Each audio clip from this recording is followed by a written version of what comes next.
నమస్తే, welcome to Disha TV. Corporate employees అందరూ కూడా ధర్నా చౌక్ వద్ద ధర్నాలు చేస్తూ ఉన్నారు. కొంతమంది తమ జాబ్ నిమిత్తం కావచ్చు, మిగతా అంశాల్లో కొన్ని విషయాల్లో కూడా వారికి వచ్చినటువంటి ఇబ్బందుల వల్ల ఈరోజు ఇక్కడ వాళ్ళు ధర్నా చేస్తూ ఉన్నారు. మాట్లాడేటువంటి ప్రయత్నం చేస్తాం.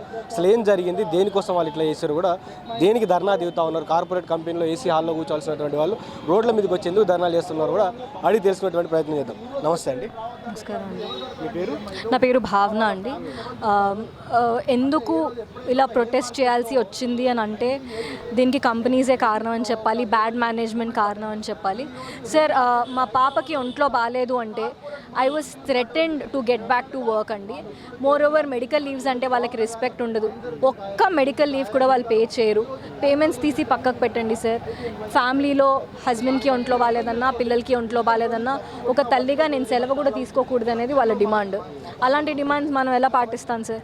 సో నేనేం చెప్పాలి అని అనుకున్నానంటే, పాపకి ఒంట్లో బాగాలేదని మెడికల్ డాక్యుమెంట్స్ సబ్మిట్ చేసిన తర్వాత కూడా, పాపకి ఒంట్లో బాగాలేదని కాల్స్ చేసిన తర్వాత కూడా, పాపకి ఒంట్లో బాగాలేదని హాస్పిటల్కి వెళ్ళే దారిలో మా టీమ్ని చూసిన తర్వాత కూడా మీరు నన్ను టర్మినేట్ చేశారు అంటే మీకు నచ్చినప్పుడు మీరు జాబ్లో పెట్టుకుని మీకు నచ్చినప్పుడు తీసేస్తారా? గత వారం రోజులుగా నేను ధర్నాలు చేస్తున్నాను, లేకపోతే ప్రొటెస్ట్ చేస్తున్నాను, లేకపోతే నా డిస్సాటిస్ఫాక్షన్ని తెలుపుతున్నాను. అందుకని కంటి తూర్పు చర్య కింద డ్యామేజ్ కంట్రోల్ కోసం మీరు రీజాయిన్ అయిపోండి, మీ సమస్యలన్నీ సైమల్టేనియస్గా మేము రిజాల్వ్ చేస్తాడో ఎంతవరకు కరెక్ట్ అండి? మరి నేను ఎన్ని రోజులు నిద్రలేని రాత్రులు వాళ్ళ గురించి గడుపుంటాను.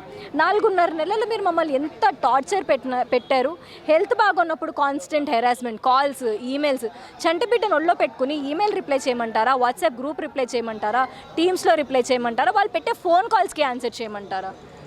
మీరు ఇష్టం వచ్చినట్టు ఈమెయిల్స్ రాసేసి కంపెనీ నుంచి నన్ను తొలగించారు కదా. మరి నా తప్పు ఏదైనా ఉంటే ఈ తప్పుకు నేను తీసేసామని ఈమెయిల్ పెట్టాలి, కానీ నేను మిమ్మల్ని కంపెనీలోకి రీవర్క్ చేసుకుంటా అనడం ఏంటండి? ఇప్పుడు టెక్ మహేంద్రాలో నన్ను తిరిగి రమ్మన్నారు. 3 నెలలు జాబ్ చేసిన తర్వాత ఏదో ఒక రీజన్కి నేనే మానేశాను. నా భవిష్యత్తు పాడైపోయింది కదండి. నేను రోడ్ మీద నడుస్తుంటే పీపుల్ గుర్తుపడుతున్నారు నన్ను. నా కార్పొరేట్ లైఫ్ని ఎండ్ చేసింది మీరే. సో నా కెరియర్కి మీరే రెస్పాన్సిబుల్. మీరు రెస్పాన్సిబిలిటీ తీసుకోవాలి. ఇదే కాక నాకు ఇంకొక 5 డిమాండ్స్ ఉన్నాయండి. Entirely it's a 5 demand structure what we are trying to do. First, corporate employees అందరికీ ఒక లా ఉంటే బాగుంటుంది అని మాకు అనిపిస్తుంది. సెకండ్లీ, టెక్ మహీంద్రా అనే కంపెనీలో ఎవరైతే ఉన్నారో భయ మేనేజ్మెంట్, హెచ్ఆర్ మేనేజర్ తప్పుగా ఈమెయిల్స్ ఎవరైతే పెడుతున్నారో, మోస్ట్లీ నేను వాళ్ళకి ఏం చెప్పదలుచుకున్నాను అని అంటే, మీరు లాస్ట్ 1 year టర్మినేషన్స్ లిస్ట్ తీసుకోండి. అందులో మీరు పర్ఫార్మెన్స్ ఇష్యూస్ ఉన్న ఇష్యూస్ పక్కకు పెట్టేయండి.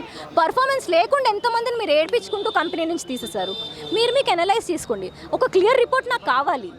ఎంతమందిని రీజన్ లేకుండా మీరు జాబ్లో నుంచి తీసేశారో ఎవ్రీబడి వాంట్స్ టు నో అండి. మీ ఇష్టం వచ్చినట్టు హైర్ చేసి మీ ఇష్టం కార్పొరేట్ లైఫ్ అంటేనే అది కదా. వాళ్ళు ఇష్టం వచ్చినట్టు తీసుకుంటారు, ఇష్టం వచ్చినట్టు తీసేస్తారంటే దాన్ని ప్రైవేట్ జాబ్ అది అంటారు కదా. సో గవర్నమెంట్ జాబ్ అంటే సెక్యూరిటీ ఉంటుంది, కానీ ప్రైవేట్ జాబ్కి మనం సెక్యూరిటీ ఇవ్వలేమన్నది కదా వాళ్ళు చెప్తా ఉంటారు.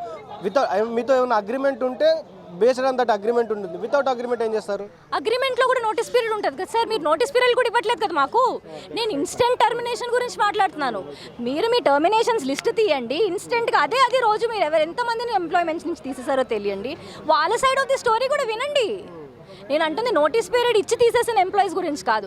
నోటీస్ పీరియడ్ కూడా ఇవ్వకుండా, పర్ఫార్మెన్స్ ఇష్యూ లేకుండా జస్ట్ మేనేజ్మెంట్ని క్వశ్చన్ చేశారని ఎంతమందిని తీసేశారు సార్ మీరు? నేను ఇదే చెప్తా ఉన్నాను అక్కడ హెచ్ఆర్ మేనేజ్మెంట్కి, అక్కడ టీఎల్స్కి, హెచ్ఆర్ మేనేజర్స్కి, లేకపోతే అక్కడ ఉన్న హెడ్ ఆఫ్ ది డిపార్ట్మెంట్స్కి, this is the time you have to answer. ఎన్ని రోజులు ఇలా అన్లాఫుల్గా మీరు టర్మినేట్ చేస్తారు? మేము ఎన్ని రోజులు నోరు మూసుకొని ఊరుకోవాలి? You have to answer. నా పర్టిక్యులర్ డిమాండ్స్లో 1 డిమాండ్ ఏంటంటే, లాస్ట్ 1 year అగో నుంచి జరిగిన అన్ని టర్మినేషన్స్, అన్ని ఇన్స్టెంట్ టర్మినేషన్స్లో ఏ రీజన్ లేకుండా చేసిన వాళ్ళ other side of the story కూడా మీరు ఖచ్చితంగా వినాలి.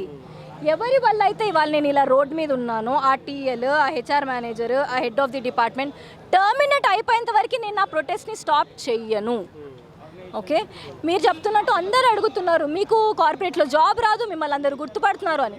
Tech Mahindra is responsible for my career.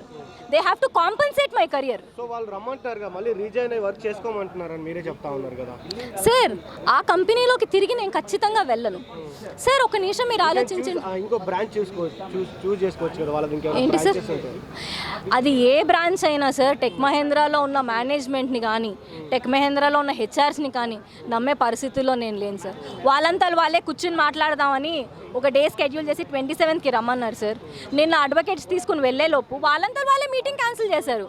The moment I said నేను అడ్వకేట్స్ని తెచ్చుకుంటాను, వాళ్ళు మీటింగ్ క్యాన్సిల్ చేశారు. సార్ ఇక్కడ క్వశ్చన్ జాబ్ జాయిన్ అవ్వడమా కాదా కాదు సార్, వర్క్ లైఫ్ బ్యాలెన్స్ లేదు, హెరాస్మెంట్ ఉంది కంపెనీస్లో. హెరాస్మెంట్ ఆగాలి కదా. మేము 8 గంటలే పని చేస్తాం, 9:30 గంటలు పని చెయ్యం. ఇట్స్ వెరీ ఇంపార్టెంట్ ఫర్ ఇంట్లో ఫ్యామిలీ లైఫ్ వద్దా మాకు? మేము వాష్రూమ్కి వెళ్ళేది నీకు చెప్పెళ్ళాలా? మా అన్నం తినే నిమిషాలు మీరు లెక్కేస్తారా? ఏ కంపెనీలోనా 1 అవర్ బ్రేక్ కదండి, దానికి కూడా మీరు ఇచ్చిన 1 అవర్లో కూడా క్వశ్చన్స్ అడిగితే ఎంత తప్పు. మీరు విమెన్కి రెస్పెక్ట్ చేయరా? నాకు అష్యూరెన్స్ కావాలి from the company that they really gonna take good care of the women there. ఇవన్నీ తెలియకుండా నేను కంపెనీలోకి తిరిగి వెళ్తానా వెళ్ళనా నేను ఎలా డిసైడ్ చేస్తాను? నా డిమాండ్స్ అన్నీ మీరు ఒప్పుకోండి. మీరు మీ లైఫ్ని నేను సెక్యూర్ చేసేసాను అంటున్నారు. What about the grievance cost me? మరి ఇన్ని రోజుల నుంచి నేను ఏడుస్తున్నానే. నన్ను సడన్గా సార్ ఒక అమ్మాయి రెడీ అయ్యి ఆఫీస్కి వెళ్తూ బ్యాగ్ చేతిలో పట్టుకొని హెడ్సెట్ పట్టుకొని అన్నీ తీసుకుని ఆఫీస్కి వెళ్ళి సడన్గా నువ్వు గేట్ ముందు నువ్వు వాళ్ళ నుంచి నీకు జాబ్ లేదంటే మా ఈఎంఐలు ఎవరు కడతారు సార్? అంటే మీరు కూడా అంటున్నారు కార్పొరేట్ ఎంప్లాయీస్ ఇలాగే ఉంటారని. కార్పొరేట్ ఇలా ఉండదు సార్. 2 months నోటీస్ పీరియడో 3 months నోటీస్ పీరియడో సర్వ్ చేయమని వాళ్ళు అడగాలి. మీ లాస్ మీరు ఫాలో చేయట్లేదు కాబట్టే కదా సార్ కొత్త చట్టాలు అడుగుతున్నాము. ఇది చాలా తప్పు. నా డిమాండ్స్ ఆల్రెడీ మీకు చెప్పేశాను ఇప్పుడే. These are my demands you know. ఇంతకు మించి నాకు కొత్త డిమాండ్స్ ఏం లేవు. కార్పొరేట్ లైఫ్కి ఒక జాబ్ సెక్యూరిటీ అనేది ఉండాలంటారు. ఖచ్చితంగా ఉండాలి సార్. జాబ్కి ఒకదానికే కాదు సార్, అక్కడ వర్క్ చేసే వర్క్ కల్చర్కి కూడా ఎవరో ఒకరు మానిటర్ చేయాలి. లేకపోతే మనుషులు చచ్చిపోతారు sir. We are working for companies. Human traffic చేసినట్టు మీరు బిహేవ్ చేయకూడదు కదా.